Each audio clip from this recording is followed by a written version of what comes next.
Well, hello and welcome to Raj Sabha TV. You're watching India Fights Back with me, Rajat Kane. Well, in this edition of the show, we'll discuss what role could the private sector play in a mass immunization program. Now, this mass immunization program is dubbed as one of the largest vaccination drive in the world in terms of any pandemic. At the same time, the center is planning to rope in private sector in order to speed up the vaccination process. Well, there are also reports of late that COVID and of course new mutant has been on a rising trend in few states. Of course, at this stage, number seems to be under control, but we're not leaving anything to a chance. Well, government might engage private firms and institutions to vaccinate 50 plus age group to cover much larger target population of 27 crore individuals. It will also include below 50 age group people with serious comorbidities as government aims to ramp up the vaccination drive. So how important is a private sector in terms of a vaccination drive? That will be a focus for this episode. To discuss further on this issue, we join with Professor N.K. Ganguly, former Director General ICMR, Dr. Sanjay Bhattacharya, a Senior Consultant, Tata Medical Center, Kolkata, and Dr. K.B. Madan Gopal, Senior Consultant, Health, Niti Aayog. Let me start with you, Mr. Madan Gopal. How important do you see the role of private sector in terms of this a very gigantic scale exercise of vaccination in India? Thank you, Rajat. A very interesting and pertinent question in the current context. If you go back to the history of immunization in the country, the contribution of the private sector and the civil societies, how they have contributed to the eradication of pulse polio program. Okay. Now time has come to rope in this private sector to again join hands against the vaccination drive for the COVID. So this is the time to rise to the occasion, and they can play a very, very important role. They have exhibited that thing in the pulse polio and the other mission in the Indradhanush also. They have also partnered with the government and they have contributed to that. Now is the time, yes. Way back, I think 3-4 months back, already the industry bodies, the government has already spoken to the industry bodies to make an estimate that what kind of facilities are available with them. The cold stage storages, what number of the vaccination sites, number of the vaccinators which they can provide, so that once the vaccine supplies are there, so they can be roped in and they can contribute to the ongoing drive. It has to be all wrong because the task is gigantic. As you have rightly mentioned that one day the numbers are coming down. For the last 1 week, the numbers are increasing. The increasing trend, the 7 days trends are increasing. That gives a very that means we have to focus more on the preventive aspect along with the vaccination and other things. And here comes the role of private sector with their capacities, with their reach, with their peer groups. They can contribute to the effective vaccination rollout. Over to you, please. Right. Many thanks, Dr. Madan Gopal, for opening remarks. We'll come back to you.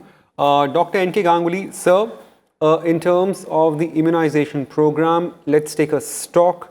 How you think it's going ever since we started from January 16th? What is that we need to ramp up, and which are the areas you think that we're doing perfectly fine? That's a precursor to what we need more. That's why I'm asking this question, sir. Actually, one of the things is that we need to inform the people more because in the era of internet and the era of the TV, many people have everyone has become expert. Right. And some people say like Covishield, not 28 days, take after 12 weeks or things like that. Everyone has got an opinion. So what happens that in some places the vaccination take is 75%, some places it is 48%. Okay. So we need to inform people well. But this group which is being addressed now is a very important group. As you advance in age, the mortality goes on increasing. The susceptibility also is more and mortality is more. If you are above 70, mortality is very, very high. So this is a very vulnerable group. And that is why very wisely 50 and above, whether you have comorbidity or you don't have comorbidity, has been Right. included. And so here, one of the things will be that in India, every time vaccine has entered through private sector.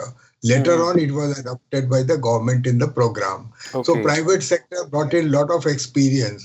It set up its own surveillance network. It provided the vaccine through its own networks of pharmacies and others, and the private practitioners, and some civil societies, and people could choose a vaccine also. It provided choice of vaccine to people. So Okay. people were more receptive that they can choose whatever vaccine they want. And people paid for this also. Okay. Here the government will have to subsidize because there will be people who will not be able to pay. So we need to see that who have vaccinated in the other parts of the world. Like in United States, the CBS, Walgreens, the pharmacy units, chains, they have vaccinated, they have platform, they have vaccinators, and they have vaccinated large number of them. In India, there is a registered nurse. We have these chains. We have Apollo chain, we have Guardian Pharmacy chain, we have Max, we have several major 24/7 chain. We have several pharmacy chains. These pharmacy chains will be a very good platform to provide vaccination to people. The second Right. thing which could be done is all the registered nursing homes, registered facilities and others they could provide, and from the IMA, or we could involve IMA, etc., so that IMA chain of doctors and who are registered in them, they can also provide vaccination, because this Right. vaccine has this vaccine has to be supervised delivery. This cannot be given otherwise. One Absolutely. problem Professor Ganguly, which we just stay on. Sir, yeah, you just stay on. I'll just have you, let me just bring in Dr. Sanjay Bhattacharya here. Mr. Bhattacharya, you represent Tata Medical Center. In terms of the private sector's contribution to the ongoing vaccination drive, what is a role that you see? You just heard two of our panelists here, both elaborating on the importance of the private sector. At the same time, how the immunization drive is going on, and what is that we have done well, and which are the areas where perhaps we can do even further better. Distinguished panelists. And so private sector, which I am actually speaking from, is important for a national vaccination program in many ways. Okay. We know that there is a significant proportion of the population who are actually patients or actually clients of the private sector. So they reach the private sector for their healthcare needs. And it's very important that we involve the private sector, because otherwise we would not be able to reach this proportion of the population. The second thing is that you may have a wonderful vaccine which is very safe and very efficacious, but that vaccine actually has to be delivered. So for delivery of the vaccine, you need a number of things in place. You need the vaccinators. You need a facility, an infrastructure to deliver the vaccine. You need a supervision facility, which Sir had already alluded to. And you need also a storage facility. So you need to reach the actual people who would receive the vaccine. So from a number of points, both from vaccine storage facility to the availability of vaccinators, to supervision post-vaccination and at the time of administration, and reaching out to the patients who are visiting the private sector in large numbers, you need involvement of the private sector. And our experience shows that it is possible through collaboration between the public sector and the private sector to work on a mammoth scale. So the COVID testing facility has shown how private sector and public sector can work together to do large number of tests for the country and work for a common good. Certainly. So clearly, synergies of two sectors will contribute, and of course, it will help us in achieving new heights if we talk about this immunization drive. Dr. Madan Gopal, here is a question, sir. Is there a particular role that the government is seeing for private sector, bringing it at this stage as we'll be going towards second phase of mass immunization? Or it's just sheer logistics and experience of private sector in the previous mass vaccination that you're looking for? Rajat, one correction here. The private sector is already collaborating with the government sector is doing the vaccination. If you Okay, look so at the vaccination sites, around 2,000 plus vaccination sites every day they are being held in the private sector. That means right, they are right, already right. I see. doing it. Only matter of upscaling the involvement of the private sector. Okay, Once it okay. comes to the phase 2 of the vaccination, that is 50 plus vaccination. That's one thing. They have been contributing effectively. All the big hospitals, the agencies, they are already contributing. Right. They have to contribute right from the logistics to the Okay. actual injection of the actual jab of the vaccine. The main challenge which is coming is the hesitancy which has been mentioned here and there. They have to play a role in bringing people saying that all the vaccines which are being administered, they are safe and efficient. And they would be offering some protection and they would be preventing control. That kind of messaging they have to do. One thing. Second thing, they can extend the facilities for the logistics transport. They can extend the pharmacies are there. The staff is there. They can at least delegate these people for doing the vaccination. And one of the challenges which we are now facing is to how to have a 24/7 vaccination. Okay, okay, that's important. Yes, yes, One of the please go things on. which our frontline workers and the states have been asking that can't we because they can't because if you take the example of frontline workers, the frontline workers they have to do shift and after the shift to go and get themselves vaccinated. That is not happening. Had it been since all the vaccines have been given a emergency authorization, one of the interesting thing to observe is can we go for a 24/7 vaccinations with the help of the private sector? That's a question which we need to ask because they do have the capacity. They work round the clock, and if that facility is there, they ease out a lot of things. The another aspect is it's a supply-driven thing. Till the supplies are established in the market and a market authorization is given to the vaccine, and the vaccine is really available, then it has to depend on the supplies which are made available by the government or which are made available to the private sector. It will be only driven to that.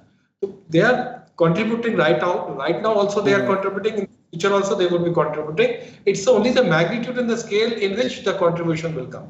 Dr. Madan Gopal, before I go on to other panelists, let me just ask once again, as you emphasized that private sector, of course, is contributing, you just need to scale up their operations a little more, and especially in terms of dissemination of messages as there still exists hesitancy. How big a quantum do you see hesitancy still remains among the beneficiary or the target beneficiaries? Because this was the question that was there when we started off with the first phase, especially in January. We were countering the hesitancy among beneficiaries and the recipients. Does it still remain to that alarming level? For any new vaccine, initially hesitancy is there. That has been the experience with the other vaccines as well. As the vaccination picks up, it's already 1 month old only. That means we have started on 16th of January. We are into the second month. In second month, we have been able to cover 65% of the healthcare workers, and we are going in a gradual pace with the frontline workers. We can't say that it has not picked up. As the vaccination drive picks up momentum, we will be seeing more and more people joining and coming up for the vaccination. During the initial thing, this kind of things are experienced with the previous vaccines also. So this is going to be there, and as we move on, it will pick up. Sure. Right. Professor Ganguly, you also emphasized on this point of hesitation. At the same time, you emphasized how private sector can play a huge role in terms of logistics, the cold chain, and of course, their past experience. Now, in the enhanced capacity, what would be the plus that you see of having private sector in the enhanced capacity in the mass immunization drive?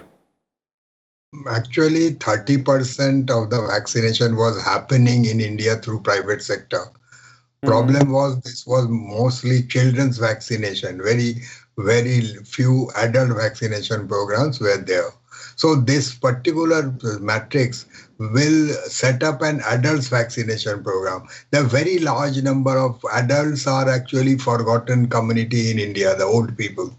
So here there are a large number of vaccines which are necessary for them. Influenza vaccine, there will be typhoid vaccine, there will be many other vaccines which will be necessary for them. So this will set up a platform for adult vaccination program in India, which is necessary. And since government cannot support everybody in India in all remains, private sector can also support those who cannot pay for the vaccines in the future. Okay, that's important. So, That's important. so Yeah. there could be charges in the private sector. Problem will be that at the moment the private sector was a hospital-based delivery mostly, and they had a vested interest in doing it. They did it very well because they were immunizing their staff. Now they will be immunizing people who will not be their staff, and many of these pharmacy etc. will also be perhaps immunizing, as it is happening in Philippines, many other countries. We need to study how it is being done around the world. Globally, there are countries which are trying to immunize everyone in their population. And right from the beginning, because the size of the infection and pandemic is very, very high over there, like Europe, UK, United States of America, Israel has done it. So we need to study these matrices, and we need to really strengthen these infrastructure in a way that it could deliver. One last thing I will like to say, Sure, sir. that there is also that there is one major problem in registration. Hospitals have a registration. The COVID registration thing, people are struggling. People of my age and others who are not that savvy with their cell phones and other things, they are really struggling for this. We need to find out a very easier method of registration. So we should publicize the centers where these vaccinations will be available, so that people could choose something near their homes, and they are able to easily register. Many of these private organizations have their own registration system for patients or otherwise, and they do it very efficiently. So we need to really study this aspect, so that it doesn't happen that people are not able to register, particularly those who are not very savvy with the digital India mechanism. Absolutely. Right. Finally, this is one major opportunity to gather phase 4 data. Like there are small studies, somebody is saying that after first injection, the antibodies are not developing to that extent, or there are people who are old people who are who are having large reaction. These are very small studies which are happening randomly, and lot of information or misinformation is emanating out of this, and this will be very harmful. So what government should set up at this given moment, gathering of the phase 4 data out of this massive program. This is a huge massive program, and this phase 4 data should be analyzed in a good data center, so that we have informed information, and we will have a large number of vaccine available from June. The AstraZeneca vaccine, which is not AstraZeneca, the Johnson & Johnson vaccine, which is a very good vaccine. We are having rave reports about that. It's a single shot vaccine and producing very good protection. Right, for Mr. Ganguly. For the mutant strains also. So we need to really see that which vaccines work and which vaccine work better. So we could also make a choice, because if we have 6 or 7 vaccines in the market, some will work better than others. So if we have phase 4 data and in the private sector, these opportunities will be more. Thank you. Right. That's very important, very pertinent points that you have raised. Of course, it's an instant feedback, I would say, what you, Professor Ganguly, and Dr. Madan Gopal have been just telling us in our show. Dr. Bhattacharya ji, you just heard these two panelists, of course. Like, I mean, their views come up from the first-hand experiences of the success and, of course, challenges of this vaccination drive. Now, with the enhanced capacity, so, I mean, just one by one, would you elucidate further as to how the private sector would be beneficial for this drive? First, let's start with the communications. Of course, like how will you dispel, if you're engaged in dispelling hesitancy for the vaccination. And of course, later on, as Professor Ganguly mentioned, those people who are not digital savvy, their private sector can play a huge role. Yes, thank you.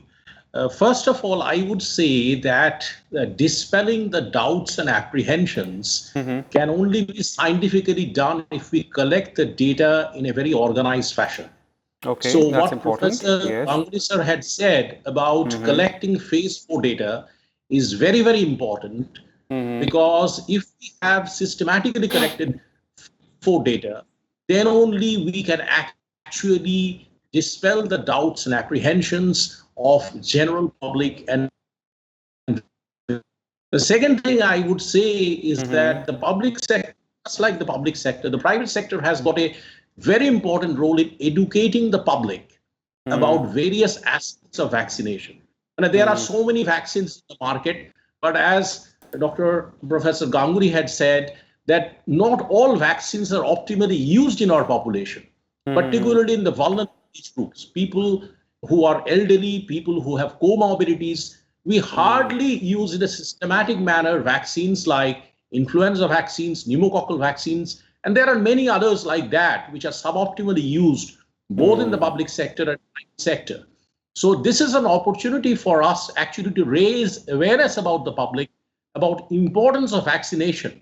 And this infrastructure that we are creating for vaccination, I think we should think about rolling out other vaccines along with it, which we have not used till now, although they have been present in the market and present in the healthcare community for ages. So these are some of the ways in which one is data collection, and second thing is awareness of the public. And that can only be done through systematic data and research about the importance of vaccination, what are the beneficial effects of vaccination, what is the efficacy of vaccination, what are the potential side effects of vaccination. So millions of doses of vaccines have been given both in India as well as abroad. But if you look at it, how many side effects, how many very serious side effects have been reported?